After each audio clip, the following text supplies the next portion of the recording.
All right, what is up, y'all? Welcome back to another CaptchaCast. It's fucking cold outside, so we doing the podcast from the car today where we can stay warm. I do have a new pair of earbuds, but I haven't charged them bitches, so we're just going through the car audio. I did a little test run. It sounded all right, so hopefully it stays that way.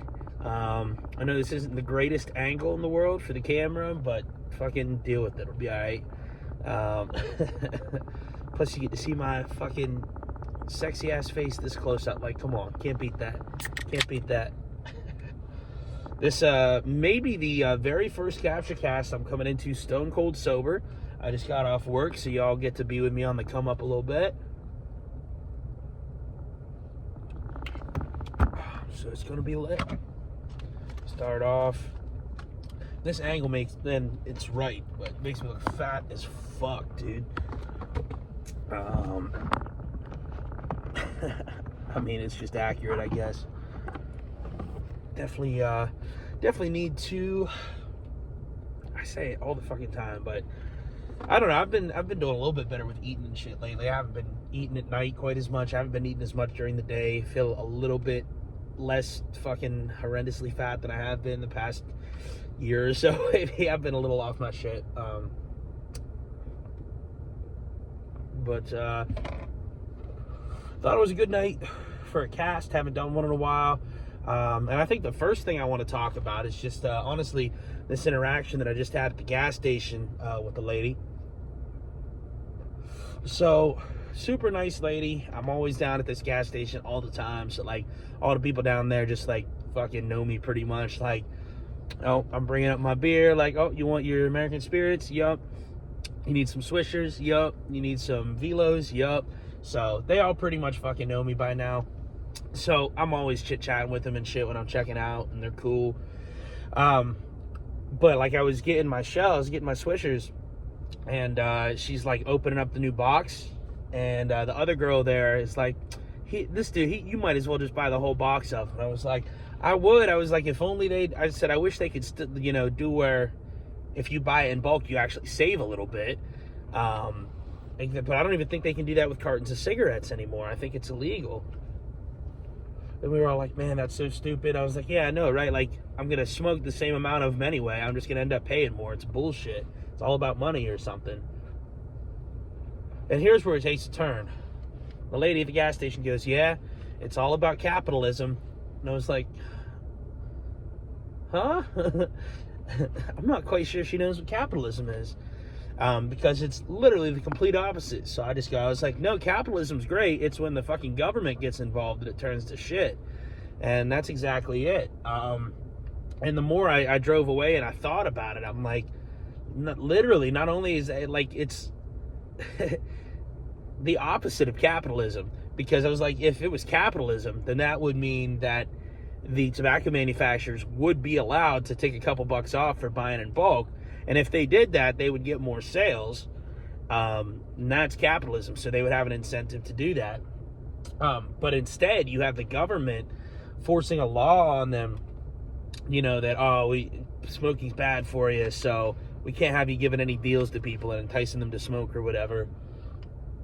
When in reality, like I said, people still smoke the same amount. You know what I mean? They're just going to pay more for it. Even if I go on like a week-long vacation or something somewhere, I'll just buy a carton so I don't have to stop 50 fucking times. But like, it just, I don't know, it struck me, bro. Like, it's just a little interaction, but was such a microcosm of where the world is at right now, where our country's at. And even some conversations I was having with like my family and stuff the other day, and some fellow comedians, and just friends at work and stuff like that. And the more I talk to people, we're in kind of an interesting situation because nobody's really happy with the way shit's going. I mean, you have just like you had under Biden, your blue no matter who people. To be honest, I probably know more of them, or at least people that believe in the old establishment. But now you do have a few red no matter who people. Trump's in there. I love Trump. I'm going to be happy with everything he does. You do have a few of them, but the vast majority of people that are paying attention are like, This motherfucker is doing pretty much zero of what we voted for. The only thing he's done well is close down the border. Mass deportations aren't happening. When they do, and they're getting some of the criminals and stuff, but it seems to be a lot of people who've been here for like 30 years and have a family and are good members of the community and whatever. You know, eventually you might, if you really want to curb the effects of the mass migration that's happened, you might have to take some of those people out, but definitely don't start with them, dude. Like, you told us you were going to start with the criminals, and that's been the only thing that's been done kind of well. I mean, Kash Patel's been a major disappointment. Pam Bondi's been a major disappointment. RFK's done a couple of little things, but nothing really important. Tulsi's been a big disappointment. Marco Rubio's been just as terrible as we all knew he was going to be. Dan Bongino's been a big disappointment. So it's just all a mess right now. I mean, we're not getting any transparency. We still aren't getting... Like, the Epstein files, and Bondi went from, oh, okay, they're on my desk, to just kidding, they don't exist, to and they're just flip-flopping, lying out their teeth, or just straight through their teeth. You know, we're not getting the truth about the Charlie Kirk assassination, a ton of questions that nobody's willing to answer. Although, along those lines, a little quick side note, I guess Turning Point USA did invite Candace Owens onto a podcast to let her ask any questions she has, and they're going to answer them. They said, you know, point blank and as clear as they can answer them. So that could be very interesting. Definitely something to watch for. And it's going to be very interesting because it's at the point where she has so much stuff that's all verified, and they've been unwilling to answer this far, and they've come after her instead of other people like Josh Hammer, who were caught lying about Charlie Kirk's views on Israel. Netanyahu, same thing. They didn't say anything about the guy who went on PBD's podcast and lied about Candace not having talked to Charlie in a year. So the fact that they're attacking Candace for simply asking questions and not the people who are actually lying about Charlie is pretty telling.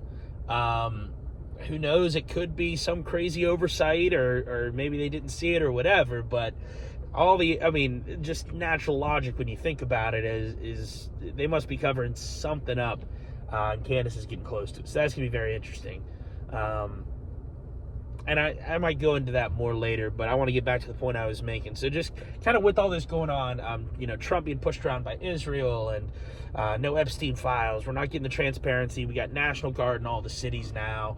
And now we have this National Guard shooting that looks to be a psyop. You know, the guy who committed it was either in Afghanistan or Iraq, I forget, but he was actually part of an elite unit over there of soldiers that worked with the Americans to fight the Taliban. And this group of soldiers was vetted like to high heavens, basically, like vetted multiple times by like CIA, NSA, apparently like all of them. So for them to not be able to keep track of this dude, and he ends up in the country, when if you're letting him in the country, you know exactly who he is, at least ideally. And he's just allowed to travel freely, and nobody, the CIA or anything, knows where he's at or what he's planning to do. And yet, if you look, and I think it's been deleted now, but there's somebody that has got video proof of it. I can't remember the guy's name off the top of my head. But Google has this thing where you can go and look at trends to see what searches have been trending in the last few, I don't know, days, weeks, months, things like that. I believe it was the day before the shooting. So like it does it by a graph, and the highest point of the graph is 100% of like the highest amount of searches at any point. So even after the shooting, the Google searches, they go up a little bit, but they only go up to like, I don't know, maybe 25, 30%, maybe 50% on the graph, where it's at 100%. So the highest of all the searches is in the day leading up to the shooting. So, and that's in Washington, D.C., where those Google searches are being made. So somebody was doing a whole lot of Googling about his. So anyway, it's starting to look like a psyop, and now kind of gives Trump the ability to say, oh, now we're going to have National Guard armed and walking around all the cities. And it just all kind of feeds into this more authoritarianism excuse for the government to do more. So that just seems like where we're headed. But the silver lining is, because of that, because the fact that nobody's happy, because the fact that a lot of people like me who kind of had a little bit of political hope for the first time in a long time because of this new Trump administration and the coalition of people that he was bringing together, now it's been all wasted all for nothing. The good news about that is I think the country's a lot less divided than we were a year ago. And it might not seem like it if you're just scrolling on social media. And I've noticed this a ton lately, just how manufactured all the stories are. Because when they really want to hammer something home, you're going to see it 10, 15 times on your feed scrolling down over and over again. And it's always the same shit. It'll be like some new flu strain working its way around, or Starbucks people going on strike and protesting for some reason. And, you know, supposed anti-ICE protests, and then you never meet anybody in real life that actually is a part of any of that. So it appears to be a lot of manufactured outrage going on. So if you just follow that, you might not think it, but if you talk to people and you remember talking to them this time last year versus this time now, I mean, this time last year, you couldn't, like, if you weren't all in on Joe Biden and Kamala Harris last year, you couldn't even talk to a Democrat because they would just lose their mind. Oh, you're going to support Trump's a felon. He's a felon, blah, blah, blah, blah, blah, and all this, you know, BS for the most part, mostly making stuff up about Trump at that point. So there, you couldn't even really have a conversation at all. There were just two people talking past each other. But now, like for me, and I think a lot of the people that voted for Trump but are more just in the center, aren't really diehard partisan either way, you're finding some common ground with even the Democrats now of like, okay, we both don't like that we keep funding Israel. We both don't like that the Epstein files haven't been released. We both don't like all this authoritarianism that's going on with the National Guard. And there's just all these things. We both don't like going to war with Venezuela. Nobody fucking wants that. And for anybody, I'm not saying that none of them had drugs, but like hardly any, like that, virtually zero of the fentanyl that comes into the United States comes from Venezuela. Also, I mean, the strikes are clearly illegal. There's zero benefit to us. It seems like a pet project of Marco Rubio, and he's wanted this regime change forever. So now we're walking ourselves into a regime change war, just like Iraq and Afghanistan and Iran that we fought so hard to at least contain Trump on, and apparently Charlie Kirk was a big part of that, and all these other regime change wars that we've done. But the difference is now it's on our own hemisphere. So, I mean, all those other wars have gone so well. What do you imagine when this one happens? You think we're going to be greeted as liberators this time? Because nobody fucking learns a goddamn thing, apparently. And the argument's been made by a few people. I've heard this argument, and it's just correct, that there's a reason why that doesn't work. Because even if you think of us at the United States and how divided we are, if any other country tried to come in here and invade us and use military force to tell us that they're liberating us from our president and we're going to do things the way they say to do them now, we would instantly all unite and say, listen, we got shit we need to work out, but we need to get these motherfuckers out of here because this is our country. And that's exactly what happened. So, yeah, most of Venezuela probably does not like Maduro. He's been a terrible leader. There's been a lot of problems down there, a lot of death, oil shortages, things of that nature. He's been a pretty terrible leader. He probably stole the election. It appears that way. But the reality is, if we go down there, we bring all the United States military and tanks and planes and missiles and bombs and guns and shit down there.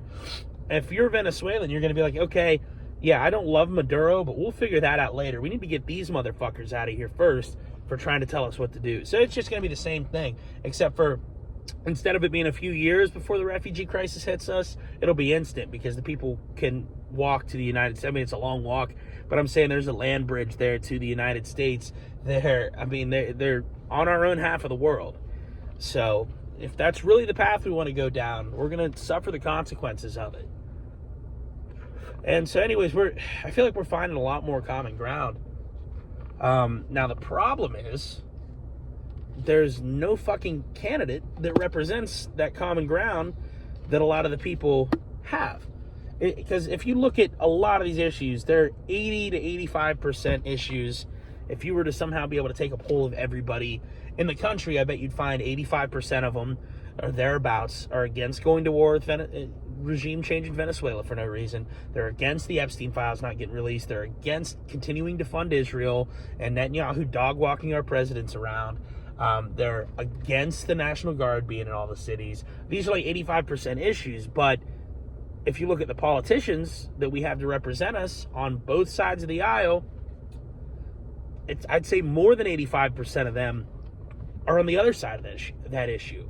I'd say it's 95, probably closer to 99% of them where you're not going to get anything on the Epstein files. They're going to do whatever Israel wants because they're funded by AIPAC and other alike organizations. They want to keep doing regime change wars because they're also funded by the military-industrial complex.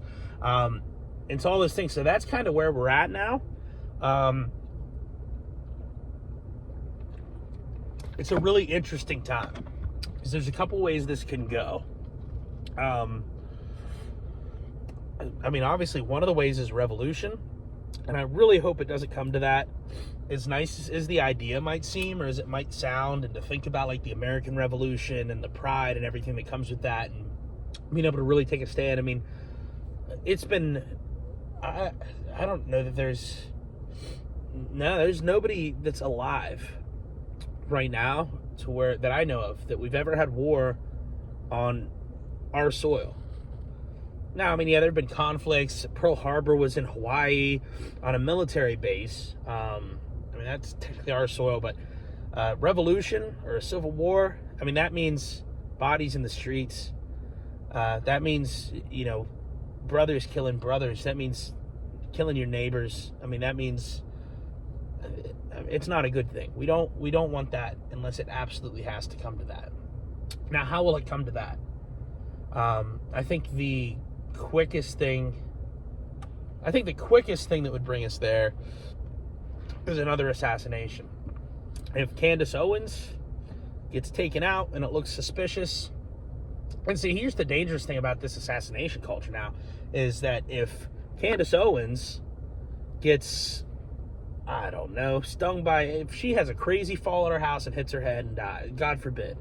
But if something crazy like that happens to one of these big name people and they just happen to pass away, who do you think's going to actually believe that? After the bullshit we're getting about the Charlie Kirk thing, after what's happened to JFK, MLK, RFK, and all the information we're starting to get about those things, nobody's going to fucking believe that. So now, even if it's not intentional, you still have an environment ripe for revolution if one of those figures passes away suspiciously in any circumstance, suspiciously. That's, I think, the quickest thing that would get us there. I think you'd see a lot of people that are like, all right, we're ready to fight now. The more likely, I think, scenario is more of like a slow burn, and it's going to be speech laws.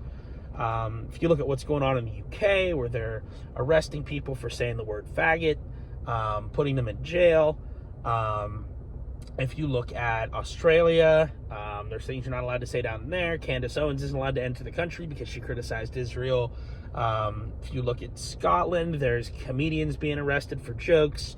So really every other Western country right now has speech laws except for us, and they've been working on them for a while. It started with the social media censorship during COVID and after January 6th, and when it's still so crazy, they removed the sitting president's social media accounts. Like, what the hell country are we living in? And then people the Hunter Biden laptop store, people that were telling true information were having their accounts banned and censored. And then, when Trump came back, just because a lot of it was against him and his supporters, he kind of, was like, we don't want censorship. We're going away from all that. We're running on free speech. Well, then as soon as he gets in there, now it's like every other week, somebody's talking about we need an anti-Israel speech law now, where you're not allowed to criticize Israel. I believe I know they've made, or at least attempted to make it illegal for states to boycott Israel, which doesn't even make any sense to me. How can you force states to buy something from a place, like, it's completely un-American, more like China.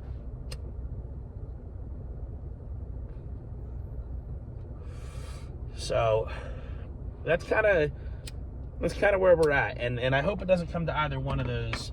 The thing is, I don't know what our other options are, though, and I think the other option, the one that I'm holding on to, is just hoping that somehow we get a president in there that's just able, that actually somewhat cares. Just somewhat cares. I don't know how realistic that is even, but MTG, she's stepping down. She's probably afraid for her life. So really the only good person we have left in Congress or in really any high political office in the United States is Thomas Massie. And now Mary Madelson is spending millions of dollars to try to unseat him in his new election coming up. And I think that's going to tell us a lot. I think that's going to tell us a lot about the direction, because I think if Thomas Massie is ousted, I don't know what the avenues to like a peaceful revolution are. I pray and I hope and I pray to God there's still one, but I don't know what it's going to be at that point, because what do you do? I mean, there's always going to be corruption, but the level of corruption and just continuing to devalue the currency, continuing to be bossed around by foreign nations, continuing to protect pedophiles, that's too far. We can deal with a little money laundering and shit. Whatever. You're going to have that. We don't like it, but you're going to have that. When it comes to shit that serious, where you're bankrupting all your citizens, you're taking their rights away, and you're protecting pedophiles, that's too far for just about everybody. So we'll see what happens. But the thing that I did realize about that conversation is that I think it encapsulates where we're at, and this is what I was talking about, the conversations I've been having with people, because I've been noticing a lot. So if I, for instance, when I talk to, some members of my family of politics, most of them are a little more left-leaning, it usually starts contentious. Most of them are a little left-leaning, a few of them blue, no matter who. And I got a few that are a little more right-leaning.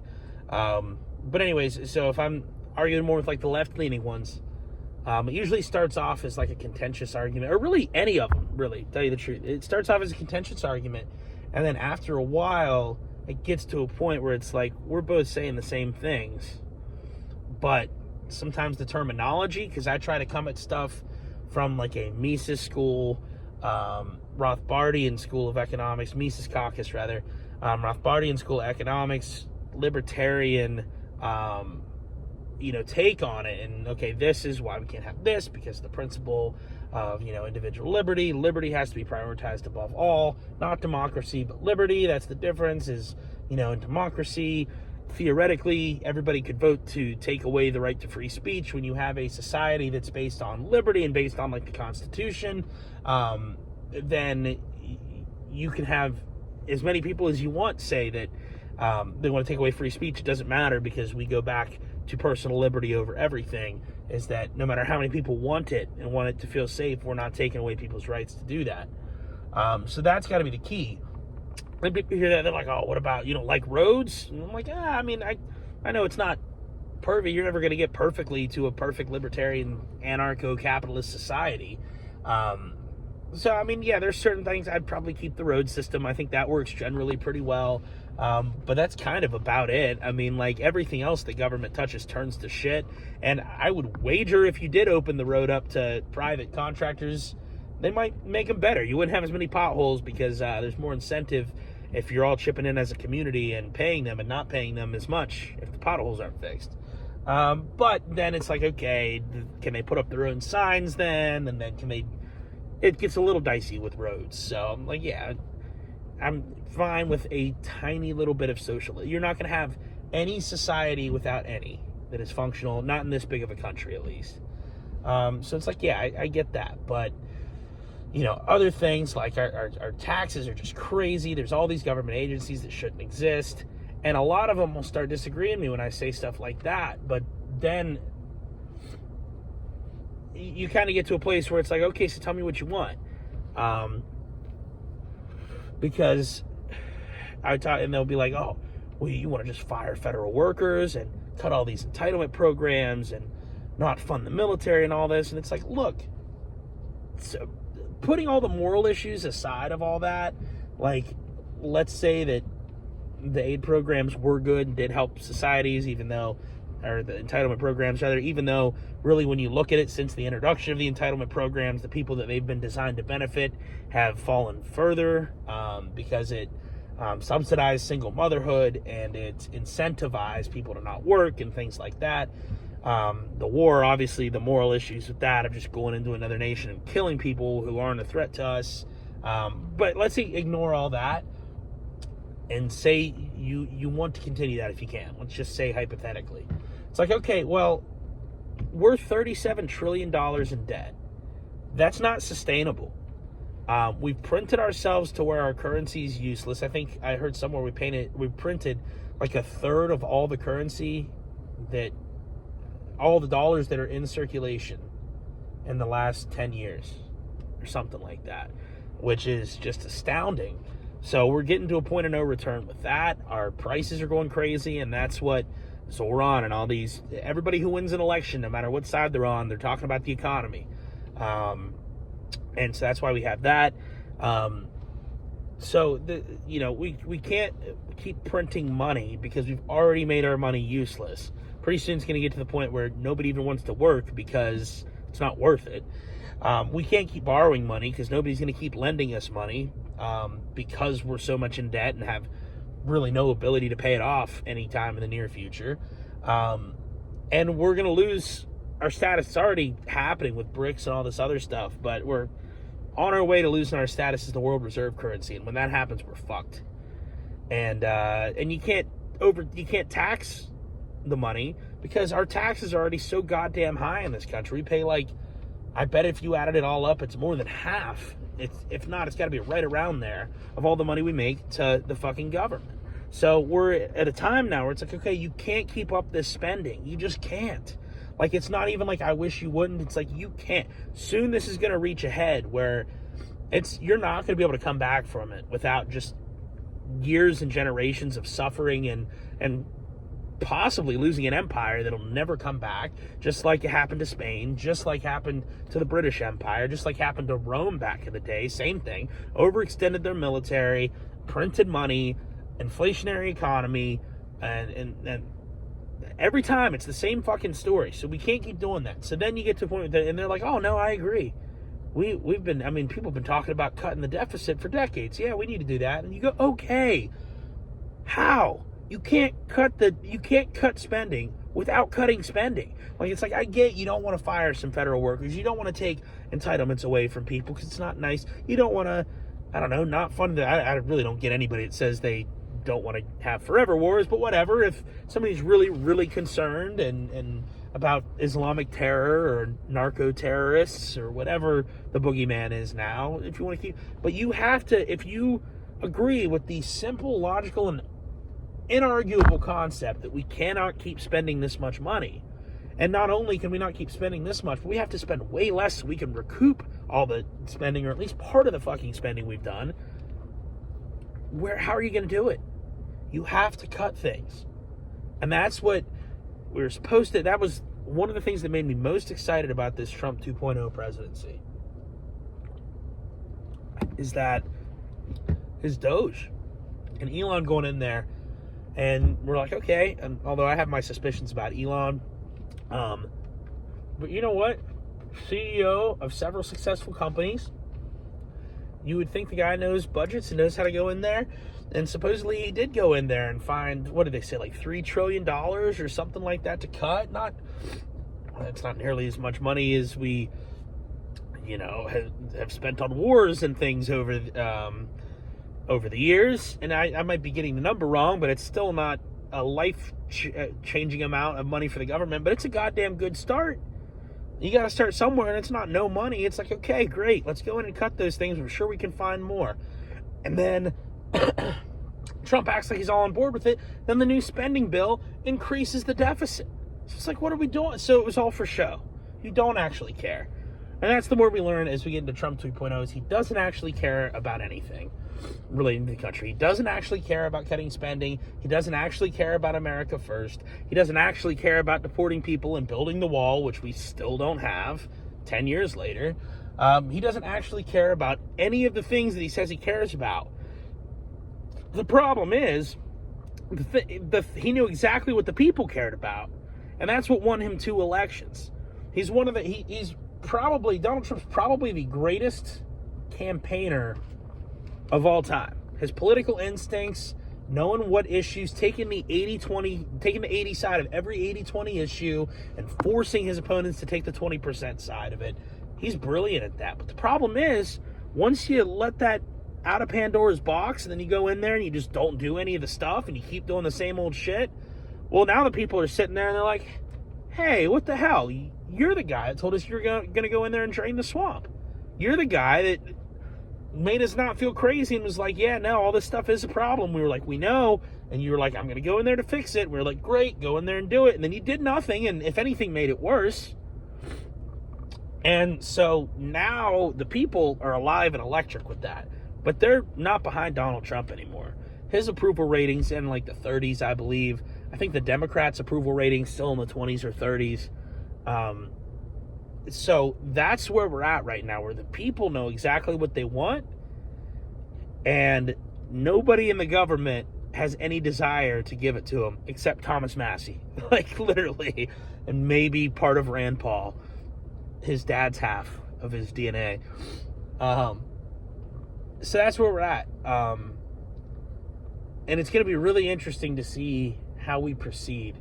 I know socialism and communism is the answer, but it's easy to see why people are doing that. Because they're like, look, man, like Trump's still spending more money. He's just spending it on Israel and the National Guard and renaming the Department of Defense to the Department of War. And so if we're going to fucking spend it and our currency's going to be useless anyways, I might as well get some of that and we'll just watch the ship go down together. Which is we can't have that mentality. Because at that point, you're giving up. You're resigning yourself to it.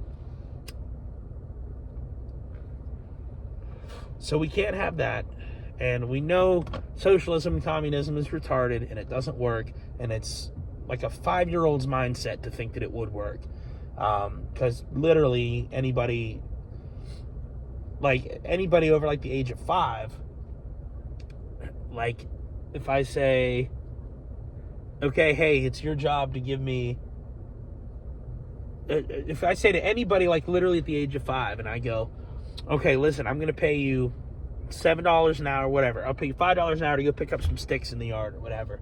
They're out there for 3 hours, and they come back. And you go, all right, thank you. So 3 hours, that's $15. But you know what? Your brother needs some money too. Yeah, I know he didn't do any work. He didn't go out there and help you pick sticks, but like, that's, he has more need of the money now than you do, because now you have more money than him.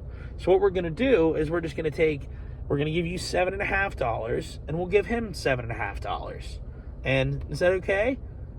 Then the kid's going to be like, no, I'm the one that went out there and did the work. Why would I not? He didn't do anything. I earned that. It's mine.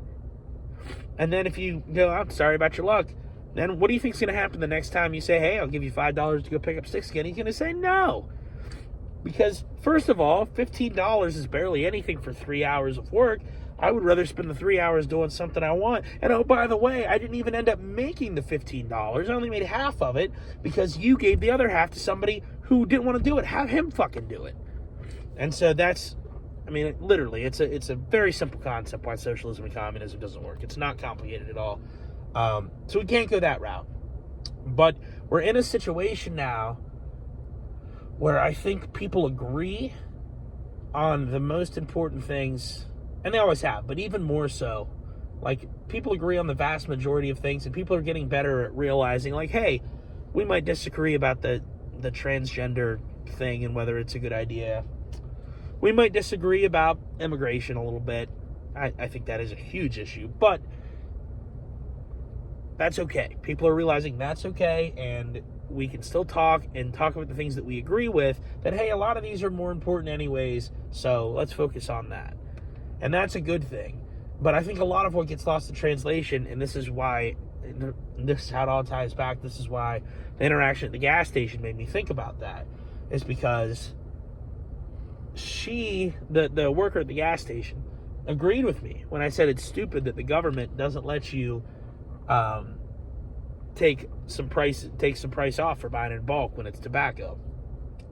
She agreed with me on that point. We were both in agreement.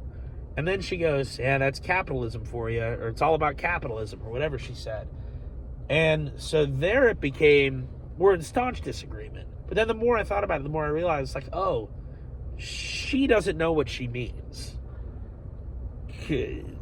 Or even, let's be more gracious, although clearly, I mean, that's not what capitalism is, the opposite of capitalism. But I think there's a lot of things where it's like terminology-wise and stuff like that, where two people are kind of saying the same thing, but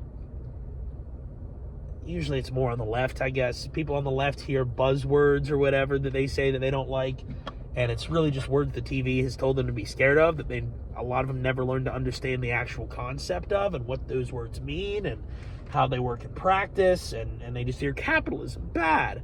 Capitalism is the reason for all our problems, when in reality, the destruction of capitalism is the reason for most, if not all, of our economic problems.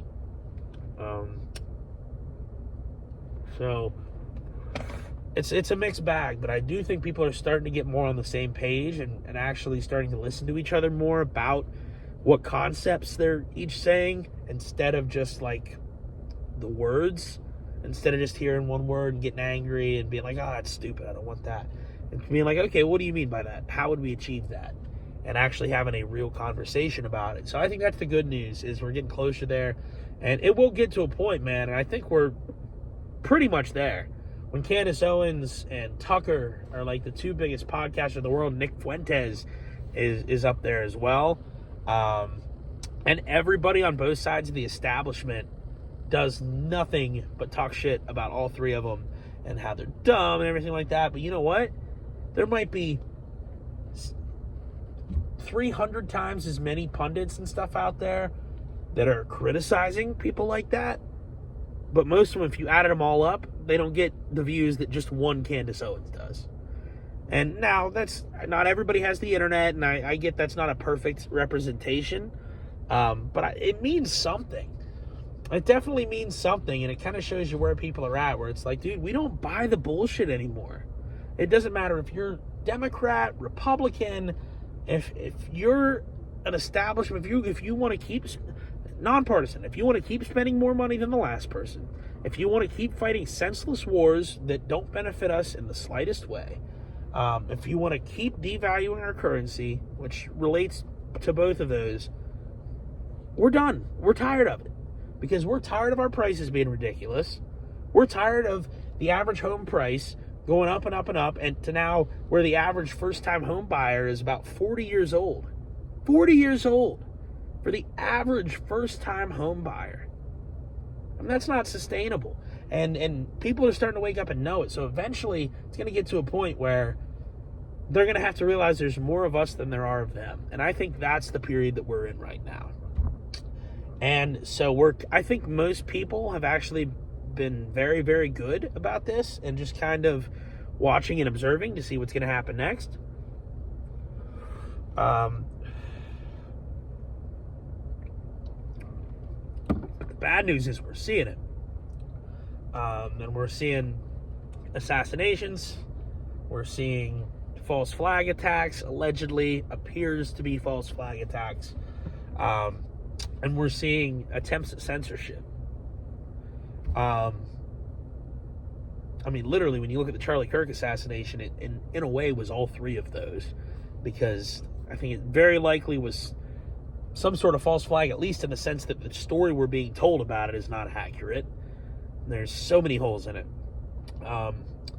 And obviously an assassination, and also there were people right after that happened, because you had retarded leftists celebrating it on Twitter and Facebook, that they're coming out and saying that we need to outlaw, that kind of rhetoric or whatever. And it's like, look, those people are all, who knows? I'm not the judge, but that's like, I think that's something that could pretty quickly send you to hell, or at least be indicative that you're not a very good person. And like, that's the litmus test. If you're celebrating anybody's death, you know, outside of like maybe somebody who killed somebody in your family, even then, I know it'd be hard to do, but I think you'd still be much better off to try to find a way to forgive them if you can. But when you're celebrating somebody's death who is just talking to people, somebody who you might have disagreed with, somebody who I certainly had a lot of disagreements with, but I very much enjoyed his content because he was just talking to people. Free speech, exercising his First Amendment. Yeah, that's evil. But you know what? You have every right to say it. That's free speech. So long as you're not actively threatening anybody, you have every right to say it. Because free speech isn't for the speech you like, it's for the speech that you hate. So that's the three ways that the establishment has responded to realizing that, they're awake, the slaves are awake, and we're outnumbered. As they've done assassinations, false flags, and censorship attempts. So now, what's the next move? They've backed off of some of that stuff a little bit. I don't think they expected Candace to dive in as hard as she's dove in after Charlie Kirk died, which baffles me, because as much as it appears that she's now kind of linked into that as well, and the Macrons may have had some influence, allegedly, you would think they would know more about her than that, that she was going to dive in. But I think that's changed things, because the amount of views that she's getting on everything, and the amount of people that just can see through the bullshit story we're being fed and don't believe a single word of what Kash Patel or this joke of a government has told us. I don't think they expected that. So hopefully that has made them back off a little bit, because we are seeing certain things like Turning Point USA having Candace on now. We're seeing things like the Epstein files actually being voted on, and Trump being forced to say, release the files. So we're seeing things like that are sort of like, look, the people are getting restless and you better throw them a bone type of things. And that is excellent. That is how you have a peaceful revolution. By simply the threat of such a large number of people vehemently agreeing with one, maybe not even 100% side of an issue, but just saying the way that you guys are doing it, have been doing it, is fucking disgusting and wrong, and we're not going to put up with it anymore. Now, that stuff has started to happen, and then you see the National Guard attacks too. So I guess the more I think about it, I would guess that is their play right now. And I've heard Scott Horton saying this for a long time, is that the play is probably some sort of false flag attack, or even a real attack at this point. They've let so many fucking people into this country from God knows where that came in unvetted. And hey, as we're seeing, even the ones who were thoroughly vetted apparently commit acts of terror. And everybody's doing a great job so far, not overreacting to this one. And obviously I feel terrible for the people who got shot. And I think the one guy died, and I don't know if the other girl ended up dying or not. I mean, that's terrible. I feel awful for them. But everybody's doing a good job not getting too riled up about it. Not calling for more. I mean, they're not calling for it, but I guess we're kind of getting more National Guard presence, so that might be the move. But the move is some sort of false flag attack. I think that triggers us into a civil war. I think that's what they want. So we got to do our best to not let that happen, and to pay attention and to have eyes on everything. And when something crazy does happen, to first gather information as much as possible and take a breath and ask questions like Candace Owens is doing, before getting violent, and keeping that violence as a last resort and for self-defense only. It's the only time violence should ever be used. Anything you can possibly be able to solve without that. That's the way you should solve it as non-violently as possible. So I kind of think where we're at. So I don't know. I think it's a really interesting time right now. Are we going to see more National Guard in the cities? Is that going to be the authoritarian state, or are we going to see some sort of bigger attack? God forbid, I hope not. Are we going to see an invasion of Venezuela? Are we going to see, again, I hope not, but it seems like I wouldn't be super surprised to see a Venezuelan citizen, or an illegal a non-American citizen, a Venezuelan citizen, commit some sort of terrorist act in the future. That wouldn't surprise me in the slightest. To get people clamoring for that regime change they want so badly. So everybody just pay attention, be smart, do your research, check a lot of different sources. Believe nothing of what the government tells you. I don't care if it's Trump's government now and he's in there, and hey, maybe he's a little bit seemingly more trustworthy than most of them and more charming, but I don't believe a word they're giving you. Not a word.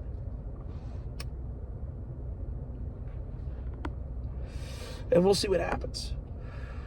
In other news, a little bit of a CWG beef is going on. It's the Comedy Writers Guild. It's really, I guess one guy is pretty much in the guild. The other guy is more guild adjacent. I think he's technically in the Facebook group, but I don't think he's ever been on the podcast, joined the podcast, or like joined any of our Discords or roast battles or anything like that.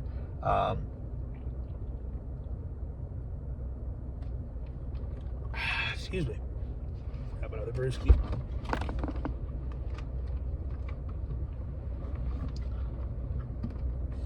Sorry about that. So yeah, if you guys are Kill Tony fans, probably know who both of them are. One is Offender. Now he's been in the Comedy Writers Guild with us since when we first started. He's been in our roast battles and everything. He moved down to Austin. He seems like a good dude and everything. He's always working, grinding. But he moved down to Austin, just been living in his van, dude, or his bus. He's got a bus, like a short bus down there. And he's just been doing open mics like all day, every day. And I think the other day he was like, yeah, this is my fourth mic of the day or whatever. And I'm like, hell yeah, dude. And he's been on Kill Tony a couple of times. His sets haven't gone great. The first one went okay. The second one did not go very well. It's kind of relevant. But I'm sure he'll get pulled again at some point soon. Well, I don't know. I have faith he can redeem himself. But anyway, so the other guy's Tolu. I think his full name is like Tolu Tommy Agun Biade. I think I pronounced that right, but I could be wrong. And I've never had any beef with Tolu. The reason you might know who he is, if you guys have ever watched Kill Tony, or there's a few comedians that have worn him on different shows. Like I think a few people wearing him because he was giving him out at Skankfest this year. But like the green shirt with the the black shamrock on it says "Suck Me, I'm Black." So the beat, it's kind of interesting, and I'm gonna say this from an objective view because I got love for both of them. It's just kind of how I understand it. You know, it ain't my beef, but kind of interesting. And the only reason if y'all follow or are friends with any of them on Facebook, shit's been popping off. I'll tell you what though. Hey, you know what? Nobody fucking watches my podcast. So basically, I'm not even going to tell the whole story because I don't want to share all their business, right? But they're mad at each other. They're beefing. In my opinion, it's over some dumb shit. Like the whole issue is dumb without even saying somebody's right or wrong. Like just the whole issue's dumb. So been just kind of watching that, and I was trying to tell other members of the guild, like, because I was seeing people jump in on comments and start going after the other person. I was like, dude, y'all do what you want, but me personally, I am not taking sides on some shit that's just between two men, bro. Just an issue between two men and a petty issue with that. That's between those two men, bro. Like they got to settle that. That has nothing to do with me. And yet, I was telling people that, I was like, dude, that's just how I am. Like, trust me, don't get it, because I don't want to see fucking half of the Comedy Writers Guild attacking the other half of the Comedy Writers Guild, or other people that I know from other comedy groups and shit, you know, that I've become good friends with. And yet, that's exactly what fucking happened. And I don't know, I think it's simmered down a little bit by now, but it's like, man, guys, this is what I was talking about. I told y'all. Like, but yeah, I think it's simmering down a little bit. I'm going to totally still be posting about it a lot. I talked to a Fender last night, the other night, whatever it was, and he seems like he's good, so, you know, it is what it is. But just kind of interesting. And better Comedy Writers Guild news, we do have another roast battle coming up. It's going to be January 3rd. And if any of y'all are watching this, well, luckily, I'm the roast master and I won't be battling anybody, because fucking as big as my tits look and fucking belly looks on this fucking video, dude, like, easy fucking material right there. Nah, anybody who's watching this who is involved in the roast battle, even though I'm not in a battle, feel free to throw any strays my way. I'm all here for it. I got to get to writing. I just had Harmon send me a list of all the battles. I still don't know if he ended up sending it, actually. I got to hit him back up. So I can start writing, because there's some new motherfuckers in here that I don't know that well. So it's going to be lit. January 3rd is the date for it. I don't know if we have a main event yet or not. We're hoping, honestly. So if anybody's watching this and has a Fender or Tolu on Facebook or any social media, we need to get this going, where they're going to settle it in a roast battle January 3rd, and that's going to be our main event. So that's our goal. So if y'all know them, start spreading that message, because that's what we want to see, dude. Everybody wants to see that, a good, nice, comedy-based ending to the whole thing. It's going to be great. I did write a little bit yesterday, literally just an off-the-cuff thing that I remember. Haven't even written it down, but yeah, well, I can't wait, dude. It's been a minute. It's been, what, about a year since our last roast battle, I think. I believe so. Those were both super fun. It's been a while since I've gotten to write some roast jokes, and I don't know, I really enjoy it. It's fun. And I feel like it gets me to know people better in there. And also, I've been just super fucking bad at joining CWG, the podcast, lately.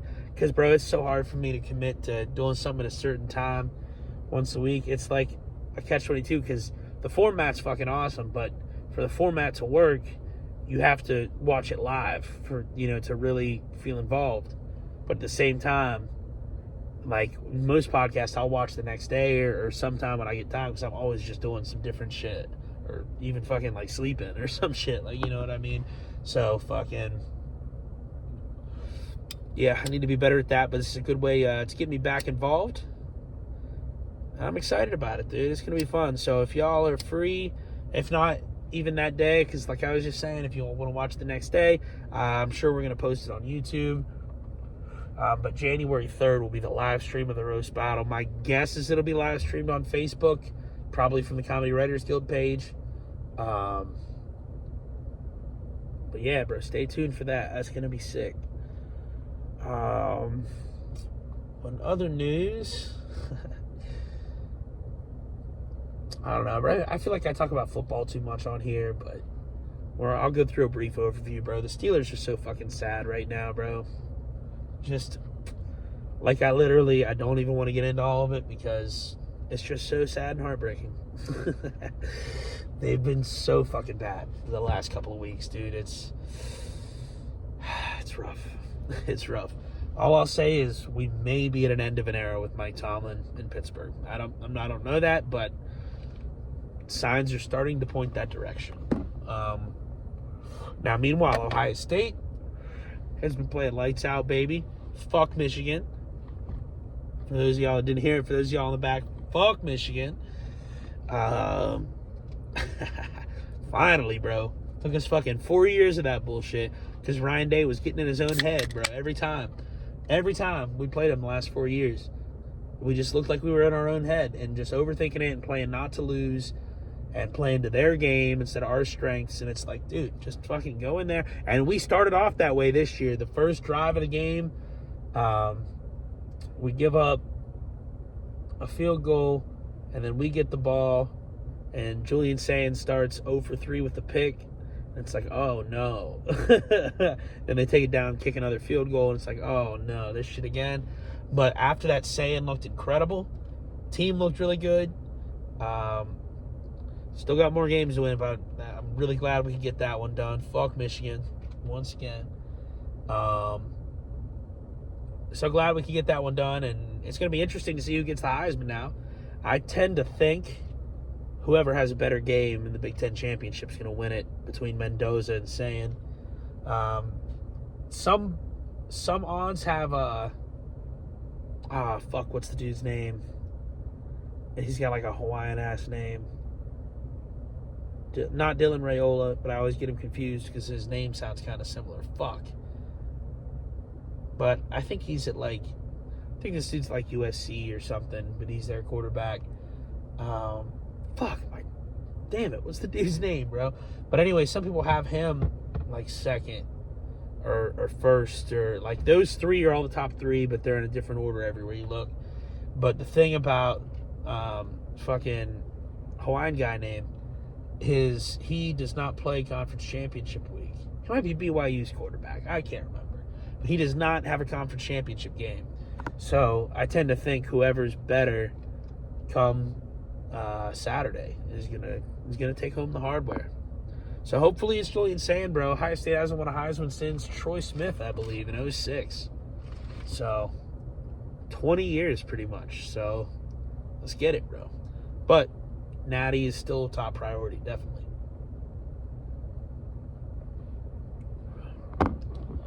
All I know is Julian Sand would look great in a Steeler jersey if Will Howard doesn't work out.